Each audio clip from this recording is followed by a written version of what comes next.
Goedemiddag. Wij hebben bij P-magazine exclusief en uiteraard voor de eerste keer dokter Luc Joris bij ons. Dokter Luc Joris is de laatste 3 weken voortdurend in het nieuws geweest in het dossier rond onder andere Elio de Hugo. En bij P-magazine vinden we het belangrijk om dokter Joris, een aimabele en verstandige man, toch ook eventjes aan het woord te laten om zijn versie van het verhaal te brengen dat eigenlijk totaal anders is dan wat wij in de media lezen op dit moment. Vandaar dat ik met alle plezier dokter Luc Joris aan het woord laat om zijn verhaal te doen. Ik zei u al op voorhand, het is een complex verhaal, een geïntrigeerd verhaal en een verhaal dat eigenlijk helemaal anders is dan wat wij de laatste 2-3 weken in de pers gelezen hebben. Maar ik laat dokter Joris in het Frans graag aan het woord. Allez-y, docteur, c'est à vous. Merci beaucoup. Pour pouvoir comprendre ce qu'il se passe aujourd'hui, il faut revenir il y a très longtemps. Le plus petit commun dénominateur de tout ce qui se passe s'appelle écolo. Pourquoi écolo? Parce que en 2002, j'ai eu des contrats sous l'égide du ministre des Finances avec les cigariers pour la problématique du tabac, de l'alcool et des drogues. À ce moment-là, quand ma fondation a été dotée, je n'ai eu bien sûr que des élus. Les premiers, les écolos, ils venaient n'oublier pas une chose. Ils venaient d'arriver tout frais au gouvernement et on leur attribuait ce qu'ils voulaient. Donc, ce que voulait les écolos, le gouvernement le voulait. Je vais vous faire un tout petit rappel, parce que je pense beaucoup de choses à nous dire. La puissance des colos fut telle qu'après la crise de la dioxine, quelqu'un que vous connaissez très bien en Flandre, qui s'appelle Verhofstadt, a lâché l'énergie nucléaire parce qu'il arrêtait l'énergie nucléaire en 2025. Ce triste cire s'est retrouvé il y a quelques semaines, 2 rangées devant moi, à l'enterrement de Geertruida. J'ai vu que personne en Flandre ne le saluait. Ça veut tout dire. Revenons à nos moutons. Je suis doté de 500 millions de francs belges. Je ne vous dis pas la rage de toutes les petites ASBL qui, elles, ne faisaient qu'aller chercher des deniers publics.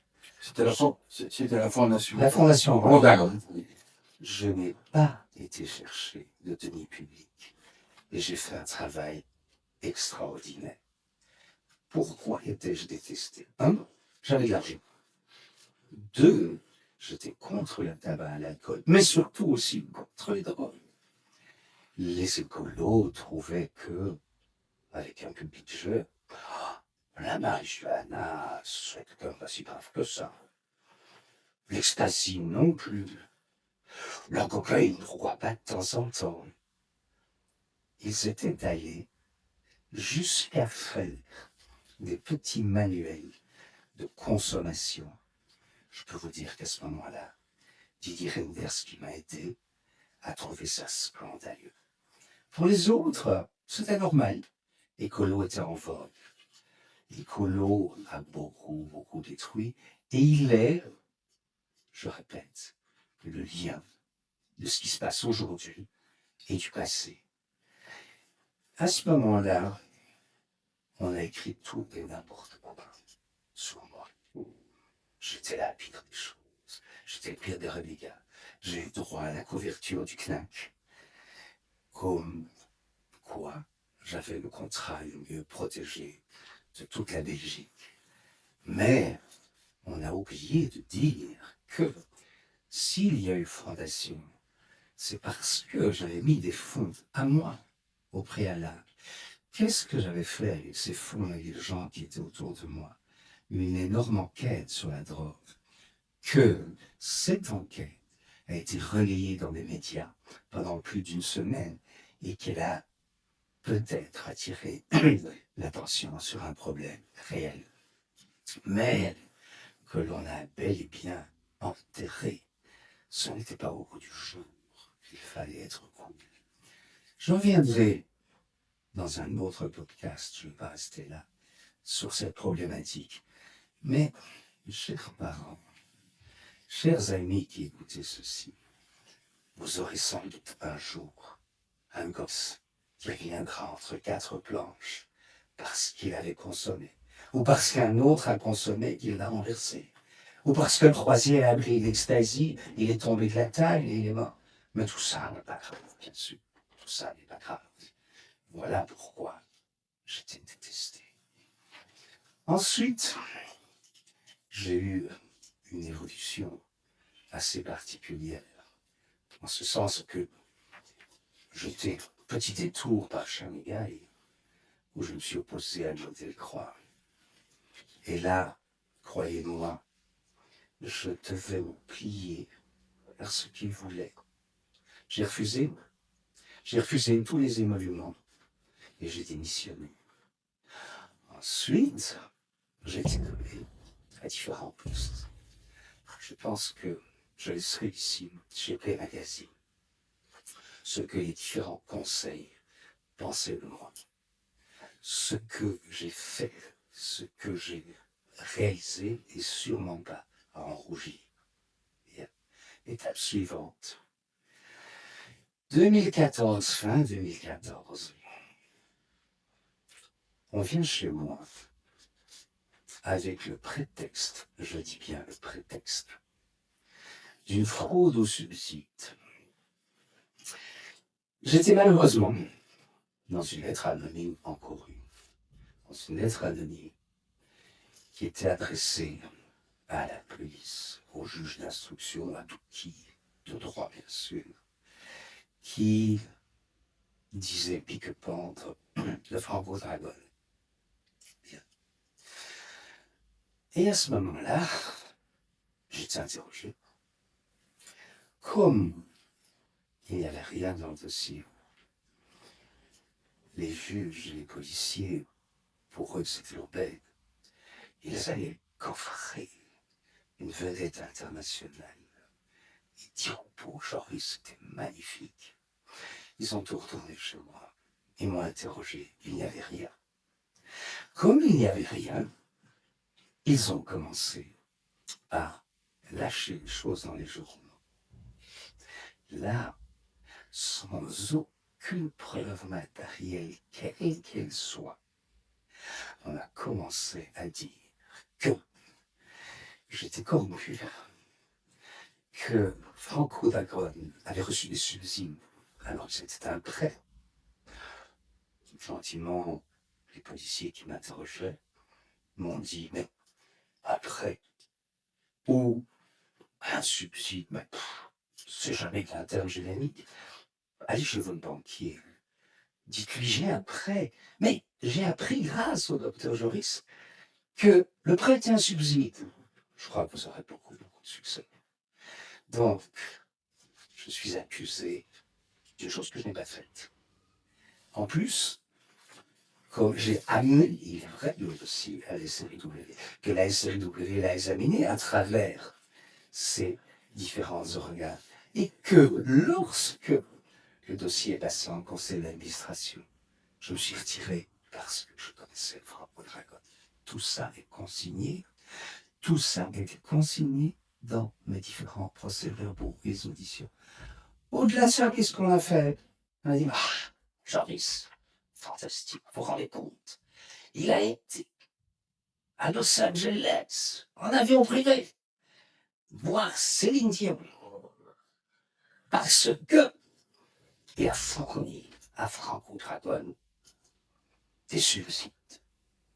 Personne n'a jamais contrôlé quoi que ce soit. Rendez-vous compte, le prêt avoisinait 2 millions d'euros à 6% l'an.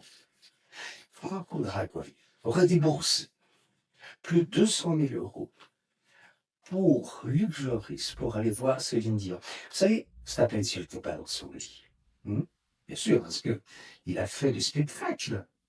pour Céline Dion. Il était proche de Céline Dion. Rappelez-vous, Céline Dion venue en Belgique, donc c'est merveilleux. Joris a été à Las Vegas en avion privé. Je n'ai jamais plus été à Las Vegas depuis 50 ans, 35 ans. Alors comment peut-on écrire des choses pareilles? On a aussi écrit que José l'évasion fiscale, c'est fantastique. Rien de tout cela ne se retrouve dans le jugement que je vais laisser chez P Magazine et que je donnerai en garantie que tout le monde puisse le consulter. Donc, un journaliste qui ne m'aime pas visiblement, Engels, pour ne pas le nommer, Engels écolo, pour ne pas les nommer, avec toute la haine que ces gens peuvent avoir. Ce n'est pas de l'écologie, c'est de l'intégrisme. Voyez où cet intégrisme a mené l'Europe. On a tué le nucléaire et tué le moteur à combustion. Merci, Madame Merkel, merci, Merkel. Merci tous les autres qui ont suivi. Merci d'avoir intégré tout cela. Donc, je continue. On a pu dire tout et n'importe quoi pendant des années. Vous en connaissez le résultat. C'est simple. Comme les banques font un screening, j'étais devenu persona non grata partout. J'étais malade. J'ai eu un Covid, ensuite un Covid long. J'ai eu une maladie rhumatismale très grave. J'étais pas au fond du désespoir. Je me suis tué avant tout ce temps-là. Je pense que j'ai fait une erreur. Et c'est ce pourquoi aujourd'hui je suis ici. Pendant tout ce temps-là, je me suis tué. Et puis, quand il y a une délibération et que 43 personnes, dont Franco Dragon du moi, ont obtenu un non-lieu, il n'y a aucun journaliste qui l'a relaté. Mais ça, c'est pas intéressant. C'est pas intéressant. C'est plus agréable de détruire Joris. C'est beaucoup plus agréable. Une fois que cet épisode a été passé, j'ai pu reprendre un petit peu ma vie. Là, j'ai récupéré le dossier. J'ai Stéphane Moreau. Vous connaissez Stéphane Moreau? L'affaire Métis. Il est venu chez moi. Il m'a donné un tout dossier. Et je dévoile, pas content du tout. Ceci fera l'objet d'un autre podcast. Mais, pour mon malheur, Stéphane Moreau m'a fait rencontrer Shantoun. Shantoun m'a, comment puis-je dire, enregistré toute une situation. Il connaissait beaucoup de journaliers. Il avait été le chauffeur de papa dit Michel Dardet. Il m'a fait rencontrer les gens de Reza et bien d'autres. C'était très drôle, très amusant. Nous avons eu des dîners enthousiasmants, drôles. Et comme j'avais des dossiers dans la transition énergétique, qu'ils étaient intéressants, que Shantoun était lié avec Atman à Louis, qui n'est autre que le consul général de Luxembourg, très proche de la famille royale. Il m'a fait rencontrer la régime du roi Nareva. J'ai eu toute une série de meetings. J'étais invité. J'ai vu le palais que Atman a construit. J'étais en confiance. Ça allait même plus loin. Notre cher ami Shantoun m'a proposé même de me prêter 1 million d'euros parce qu'il savait qu'il y avait des contrats très très importants au Maroc et que, eu égard à mes relations avec Éthiopie, il espérait en faire bien d'autres. Donc, quand il m'a présenté un dossier qui s'appelle Terra, je n'ai pas fait très attention. C'est un dossier de traitement des fumées et de récupération d'une entreprise qui était logée à Dunkerque. Et là, ils avaient, les gens de Terrao, à travers leur équipage, Monsieur Verlin, je n'en ai pas parlé, tous les documents conçus sur le GP Labézy est visible par tout un chacun. Ils avaient introduit un dossier pour avoir une participation en Gresa de l'ordre de 15 à 16 000. Le dossier n'avait pas reçu tout à fait l'accueil qu'ils espéraient. Et donc, comme le dossier était plus ou moins poussé sur le côté, j'ai eu affaire à une vraie mafia qui m'a fait un chantage colossal. Ils n'ont pas fait un chantage chez moi. Ils ont aussi fait un chantage chez les frères Maclay, chez les frères Maclay, chez Warichet. Il faut savoir que dans leur stupide petite idée, ils pensaient qu'en faisant pression sur moi, parce que je connaissais Elio Diouf, parce qu'il faisait pression du côté des hommes dits de Reinders, et que les conseils d'administration étaient PS et libéral, ils pensaient qu'il suffisait que les deux concernés poussent leurs hommes pour qu'on lâche l'argent. J'ai été menacé, ma compagne a été menacée, des jours, j'étais inondé de SMS. Mais je ne suis pas très influençable et je ne suis pas laissé faire. Et voyez-vous, ce qui est triste, c'est qu'une stratégie avait été établie avec les Lyonnais pour faire traîner tout en longueur.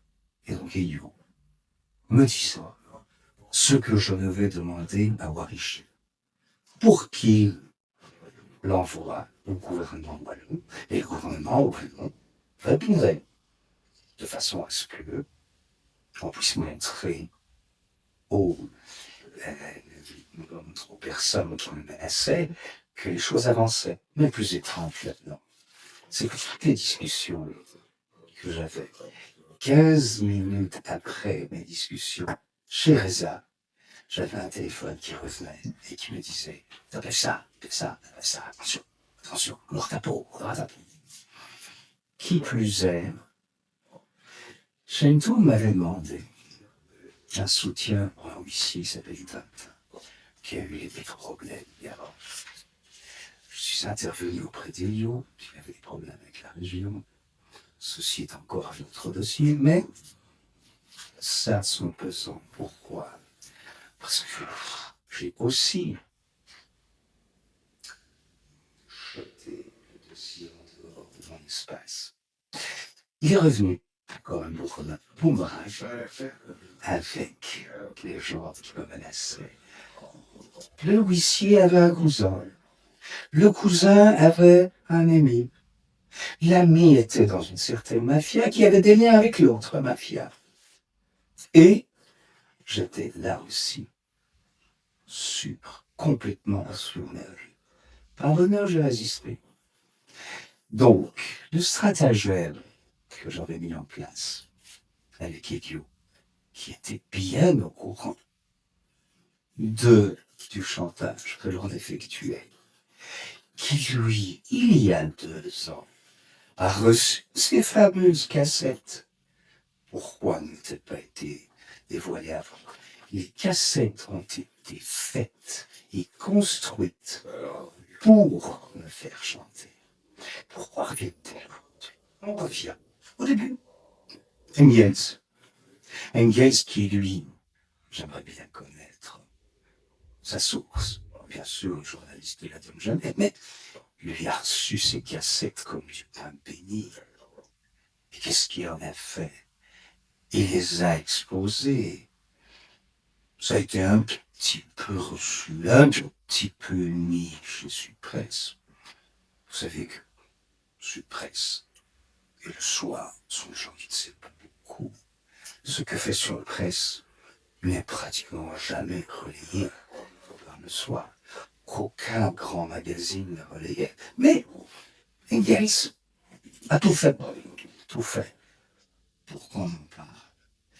Donc, ces cassettes sont aujourd'hui, elles n'étaient pas dédiées à ce qui en est fait aujourd'hui, mais elles étaient structurées et construites pour me faire chanter.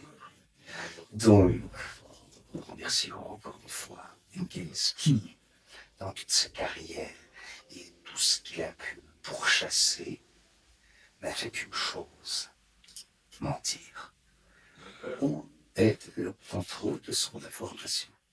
Un journaliste peut-il tout faire, peut-il tout dire?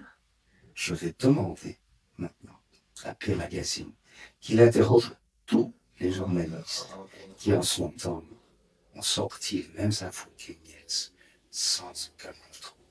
Et croyez-moi, pendant son mois, j'avais tout ça sous le dos, que j'étais malade, que j'avais perdu ma compagne, que plus personne ne prenait le téléphone. J'ai vu la mort en face, parce que c'était la seule solution que j'avais. Aujourd'hui, les choses sont bien différentes. En aucun cas, ça me fait peur. En aucun cas. Parce que tout est construit. Et tout est construit à ça. Pourquoi c'est ça aujourd'hui? C'est ça le cas. Vous avez Engels d'un côté, Dominique Jeanne de l'autre. Quel est le lien? Stéphane Moreau. Peut-être d'autres encore. Dominique Jeanne a eu l'occasion pour ressortir un vieux dossier qu'il avait perdu et auquel il ne remplissait pas les conditions. Donc, Dominique Jeanne, personnage haut en couleur, qui recevait les gens chez lui en slip, qui est pris sur l'autoroute à 260 à l'heure en Ferrari, qui, après à son procès, dit c'est pas moi qui conduisais, c'est quelqu'un d'autre, qui pourchasse des policiers dans la rue parce qu'il est bourré de cocaïne. Je pense que, en tant que personnage de, comment vais-je dire, réputation suffragoneuse et de, comment je dire, véracité, c'est un peu compliqué, je crois qu'on peut se renseigner. Alors, dites-vous bien que ceci est un coup monté, que le coup monté in illo tempore, et c'est très, très, très dommage. Je ne comprends toujours pas pourquoi mon ex-ami a réagi de cette façon-là. Quand il a reçu la cassette, alors qu'il savait qu'il y avait un chantage, il a paniqué. Il n'a